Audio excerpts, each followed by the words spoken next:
Unit 1, Lesson 6, 4th grade math, Wednesday, August 28th, 2019 math lesson within the 3-part sequence of multiplicative compare lessons. This is again, it's 4.08.1 and 4.08.2. 4.08.1 being equations, 4.08.2 being word problems in the multiplicative compare sequence.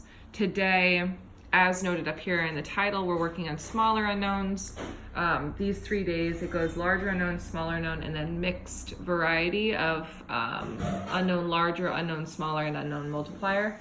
The tricky thing is because we isolate smaller and larger unknown the first 2 days, it's very challenging for kids to then see all of them at once. So just as a heads up. Challenging, again, first because of the language, it's really hard. Times greater, times less, which, that, and who.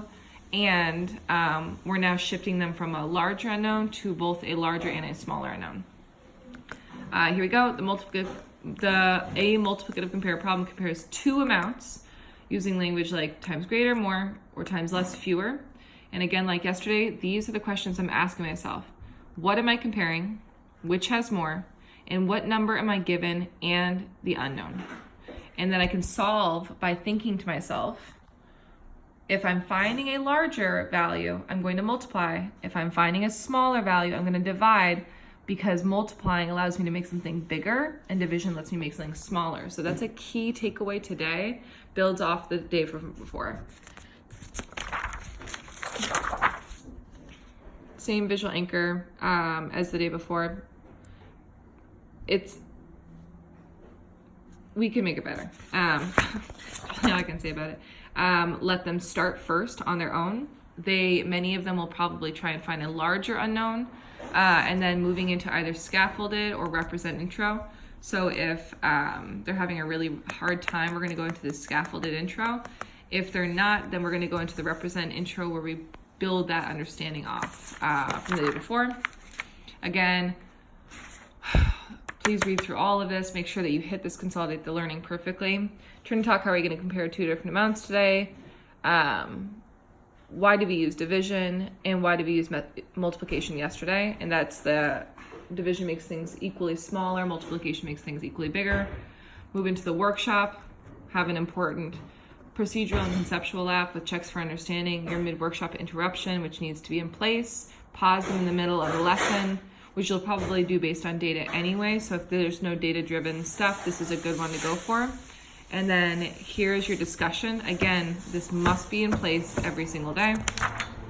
And okay, so I'm gonna model again how I, as an adult, internalize this. Again, what I would do with kids is say, great, jump into your work with your partner. You have 4 minutes. I'm gonna hunt the entire time with my co-teacher, looking for a scholar that understands that SpongeBob's value is smaller than Pokemon. And because it's smaller, I'm going to divide. And the key understanding I want to get with kids is that division makes things equally smaller. We're not multiplying today because this is actually talking about Pokemon stamps, and being able to understand the 2 things we're comparing are Pokemon and SpongeBob.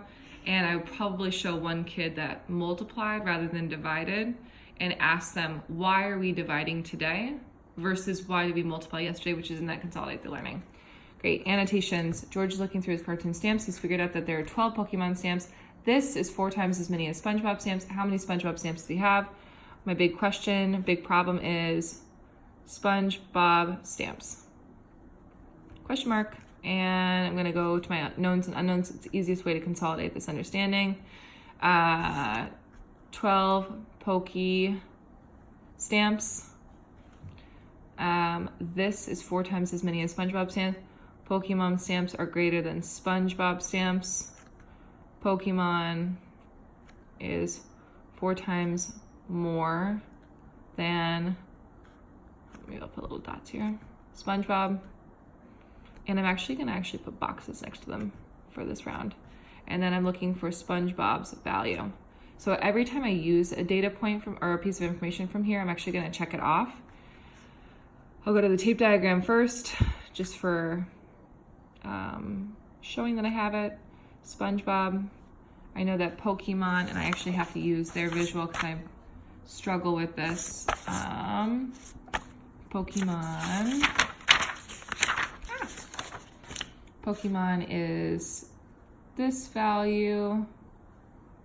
And I know that the total of it is 12. And I know that SpongeBob is 4 times less. So I'm going to do division points, and I'm going to put a question mark in that. And that's how I would represent it. Now I'm going to go to my multiplicative compare chart, MCC, leaving enough room for labels. What am I comparing is my first question. Pokemon, SpongeBob. Which one is greater? Pokemon is greater by 4 times. What are the values that I know? I know Pokemon is 12. I do not know SpongeBob. I know that this is a larger, known.